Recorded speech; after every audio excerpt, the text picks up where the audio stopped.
All right, today we have Guy Durkin, previous guest on the Cut to Car podcast, with a really special car. So Guy, thanks for joining us. Hey Greg, nice to see you. So this is a 1954 Victress S1A. It was an early American post-war sports car built by Fred Bodley. Yeah. Fred was the technical editor of Motor Trend magazine at the time in the 50s, Rolls-Royce mechanic. Worked on the car, put the car together in late 1954, and unfortunately Fred died 83 miles after he built the car. Oh no, he didn't die in the car. He did not die in the car. Okay.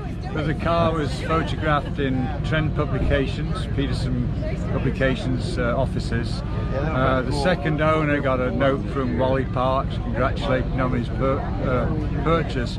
So the car represents a lot about the early 1950s sports cars. Now tell us about the dual hoods here. Yes, so this is how we identified that this was indeed what we call the Motor Trend Victress. Yep. Is it had these two hood scoops, and they're functional because we need it for carburetor clearance. Okay.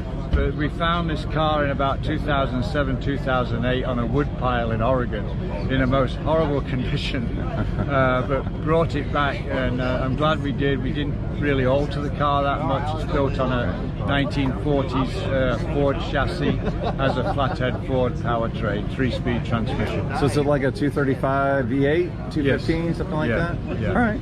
Let's take a look at the interior here. I might take a race car. I got a race car. The interior, Greg, was done with George Barris himself early in the 50s, or somebody that worked for his shop. But it's an exact reproduction. We had the black and white photographs to do that. Yes, exactly. Oh, that's cool. What is it? A 4-speed, 3-speed? 3-speed. I would think so. Yeah. That's really cool. All right, what else? Is there anything else special about and cool about this car? I mean, obviously, well, how many did they make? Good question. Probably Victress bodies ran into the probably 200 to 300. Okay. But seldom. It was a very difficult job. They were drop-on body, and it required a fair amount of skill. We think there are only about 25 that are fully running, moving around. This one is a Guy Maybe Special that ran at Bonneville in, I think, 1952 at 203 miles an hour. Wow. Set an American sports car record with this body shell. So aerodynamically, it works.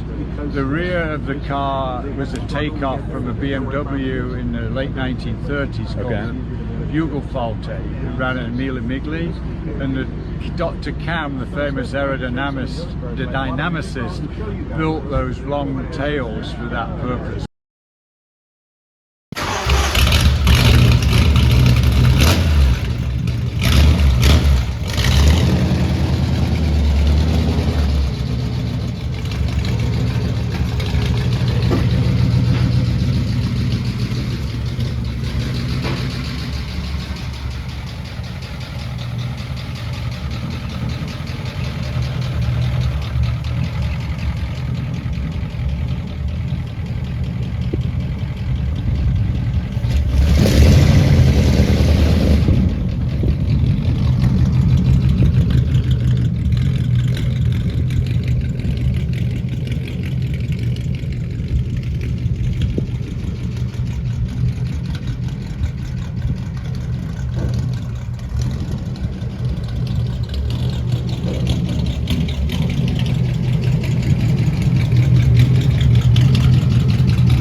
Say again?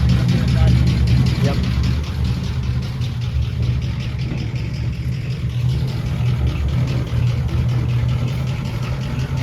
Just a little bit to the...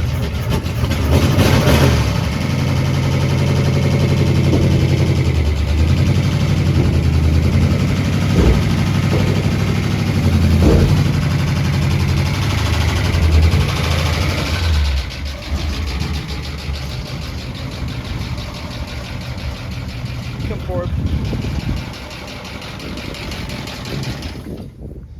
Yeah, I think you're good.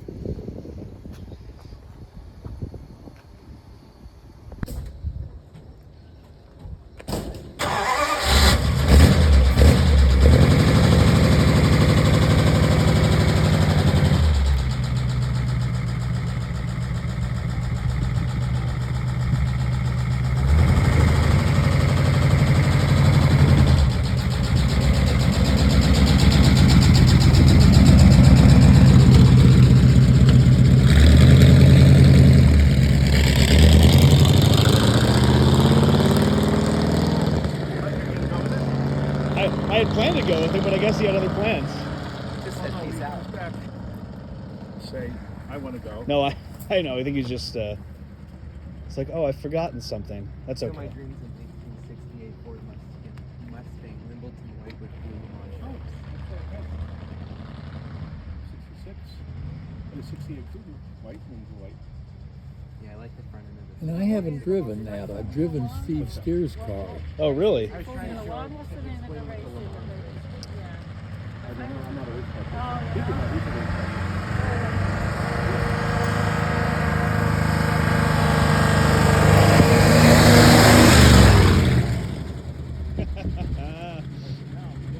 Yep.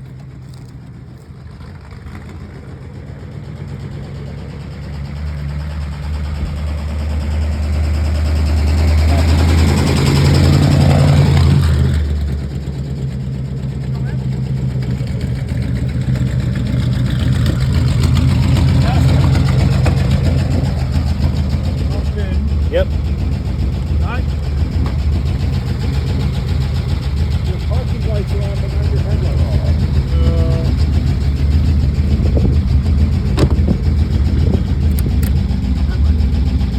So you get it.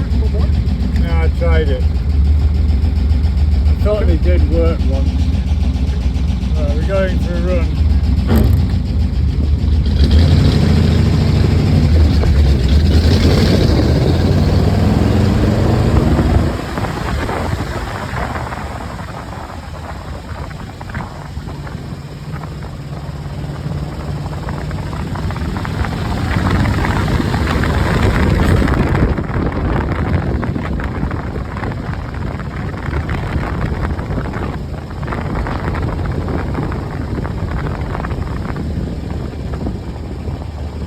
That's one way to terrorize the neighborhood. It is. Seems louder.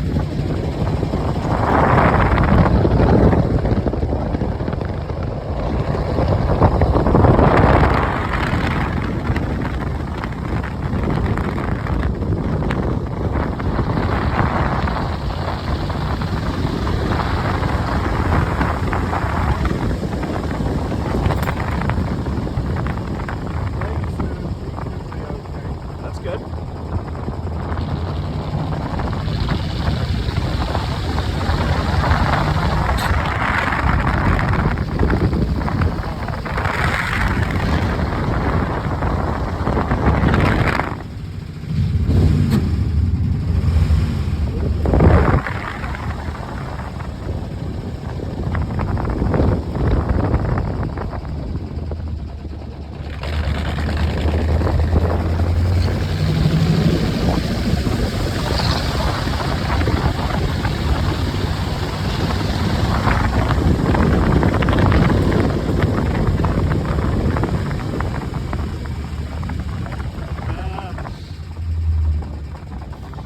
That's the best ride along I've had in a while. How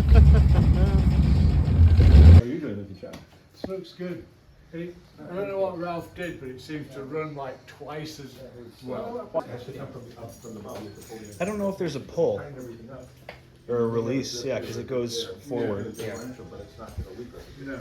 But no, did you hear what it said? You can't really do it without pulling it. Yeah, which is So it's designed. And there was no reason to. no. Guy, would you mind popping the hood? I don't know or remember where the pull is for it. Oh, okay. And now it's obvious.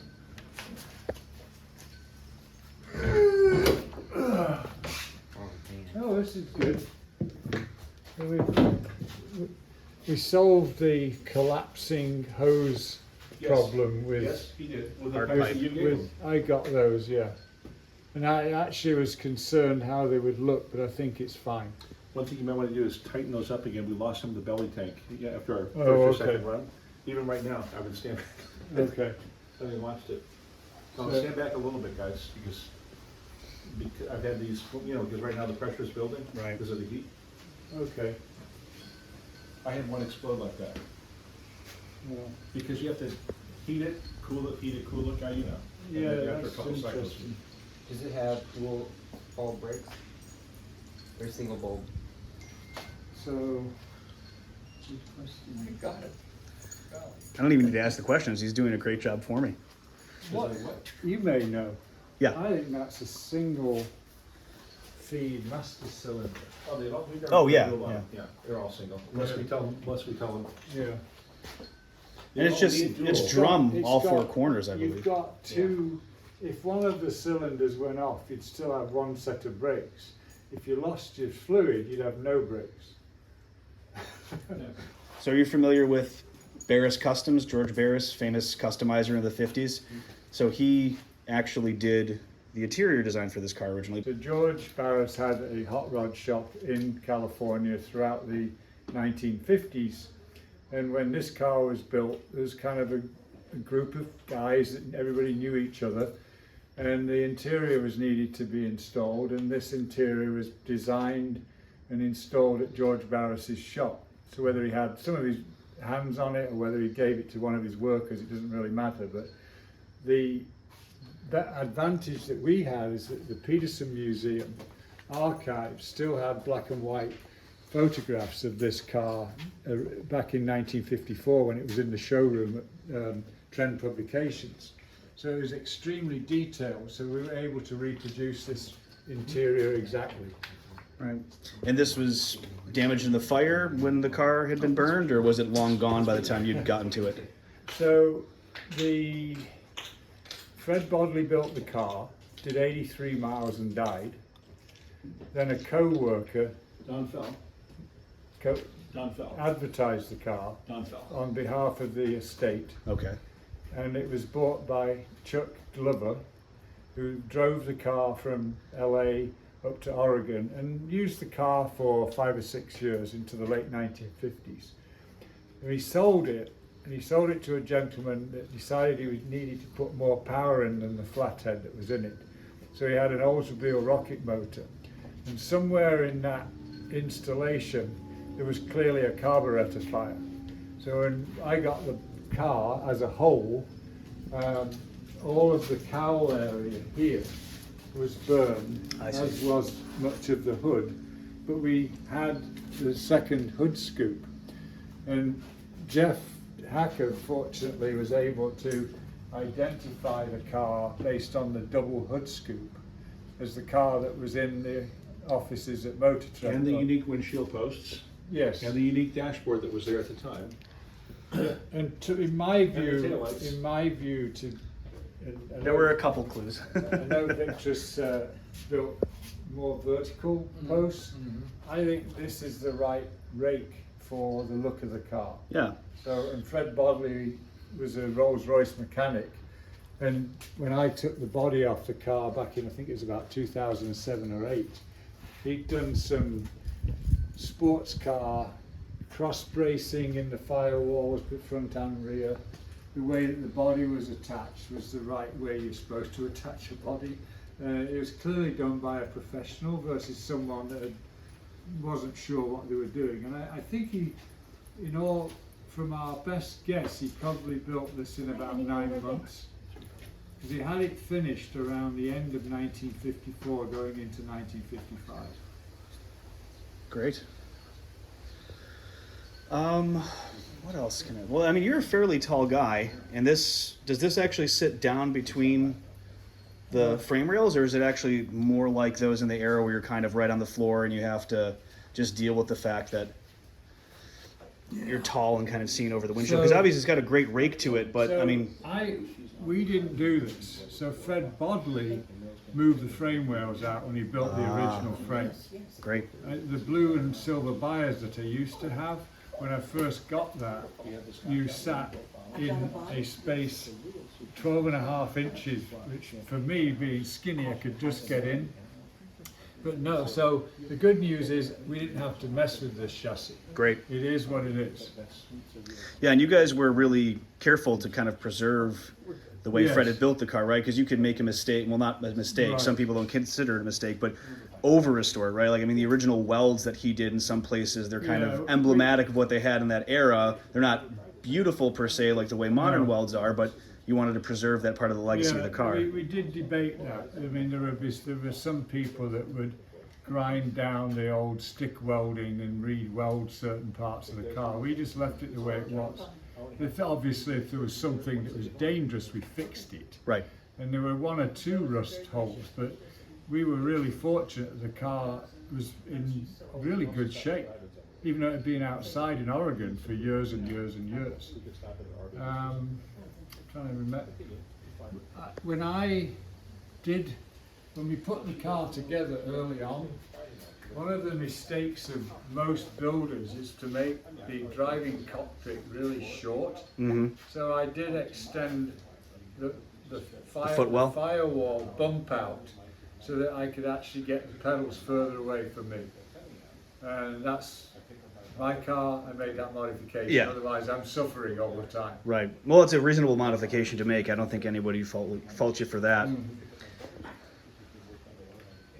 Now, Merrill had said, I had asked him earlier, I think when you were over there, how many folks had actually came back to Victress with their fully done cars and said, look what I did. And apparently not too many made it back in full completed form. Yeah. Well, I recall at least two others that came back to visit.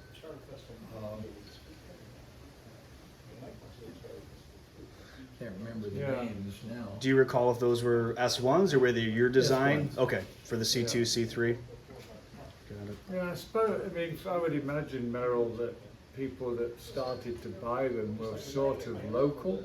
Oh, yeah. Yeah, so it's not like my buyers was shipped from LA to Wisconsin, which I thought was a big undertaking for somebody to do that. Yeah. But so I would imagine that it would be concentric circles, really. Yeah, but Helling's company was selling the bodies exclusively up until early '55.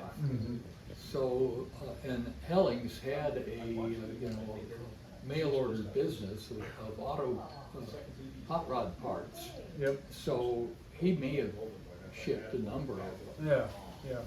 It's quite possible. I think number 29 was being laminated at the Pearson Motorama in the fall of '53. Fall of '53. 29 by then, okay.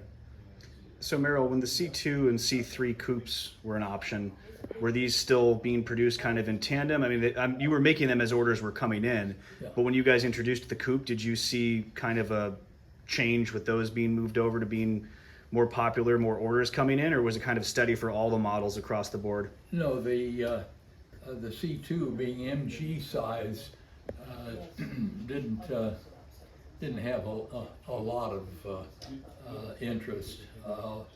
The C3 being made for shortened American running gear was more popular. We I sold see. more of those.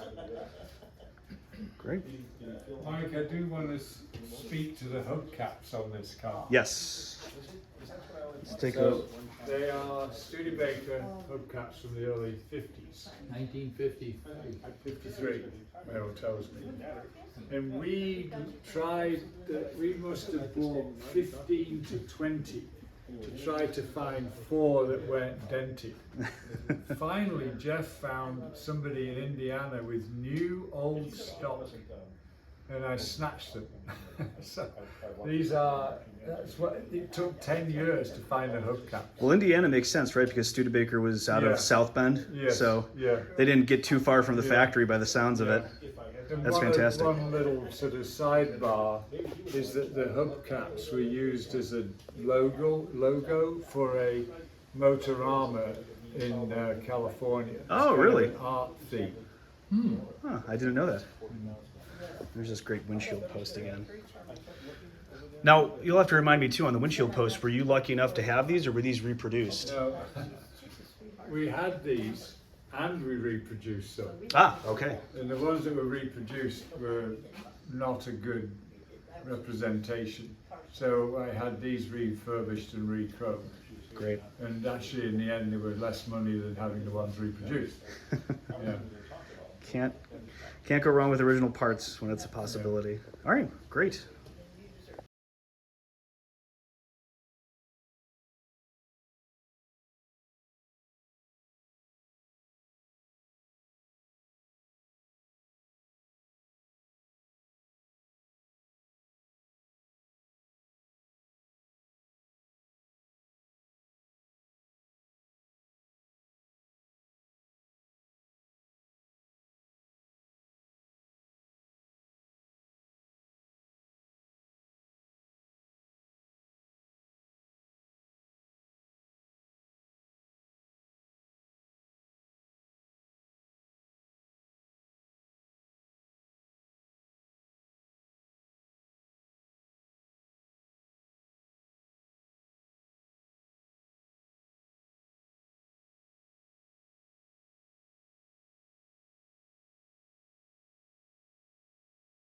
is a Victress S1A.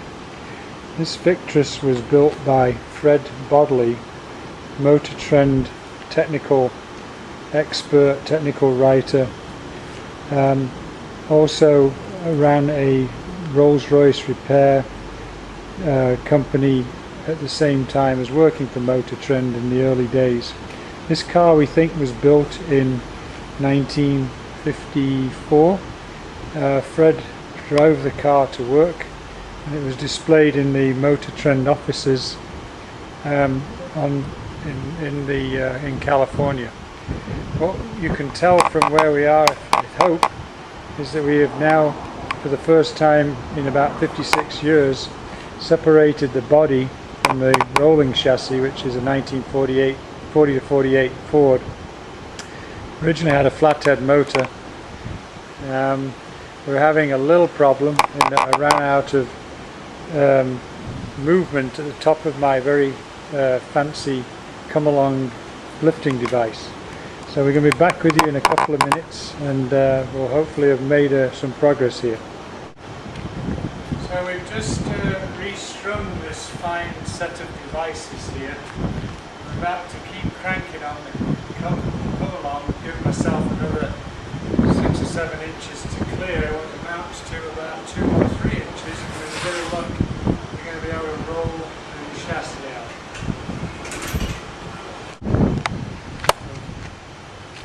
Okay, we're keeping cranking. I'll give you the idea of just how loose this baby is right now.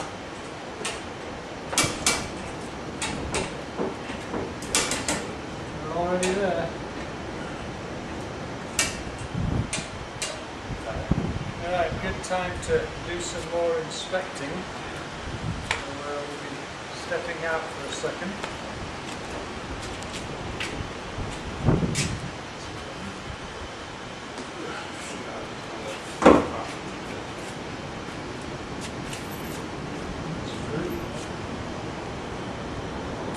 Okay, hopefully if the camera works, we'll see what happens with a little movement now.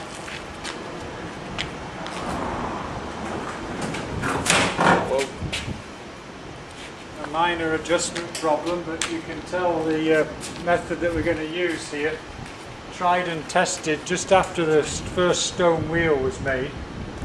This thing's caught.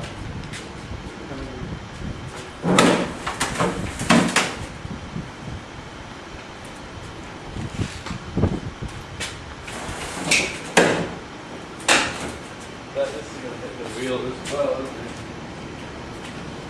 Or no. Yeah. Go on.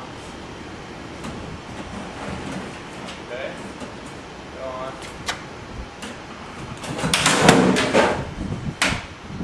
What was that?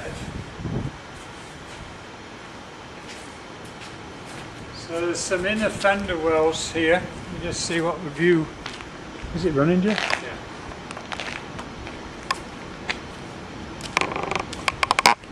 We're just down to some inner fender wells, but the general principle of Stone Age mechanics seems to be working pretty well here. So we'll just leave the camera running for a minute.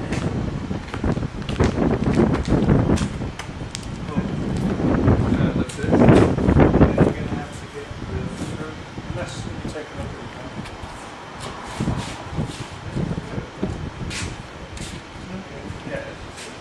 that. it. Right, so Jeff, lift up this end. This needs to go over. No. Now let it go.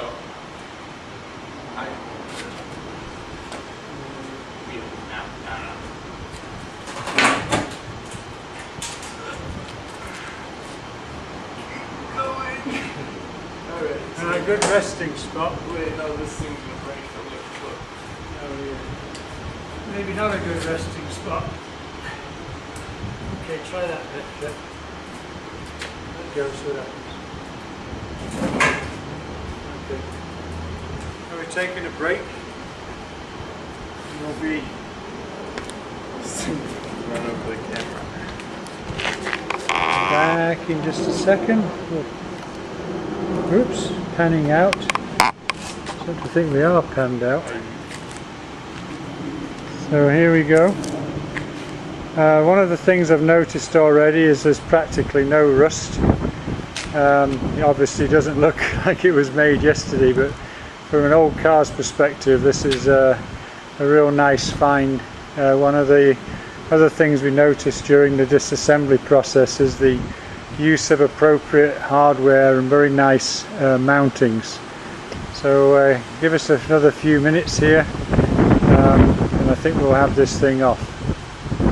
Stop. The suspended Victress body, just slightly and precariously, a bit close to my bias, and down on the floor here we have what amounts to the beginnings of a nice sports racer, boulevard cruiser, whatever you would like to call it. Okay, panning, had a slight technical difficulty with the camera here. So there's the car, and suspended now by a few trussels and very precariously by my rig. We have succeeded in separating the body, Merrill, in case you ever see this one. It's been a long while since that body was separated, and the lost Motor Trend special car, which we'll be documenting throughout its restoration.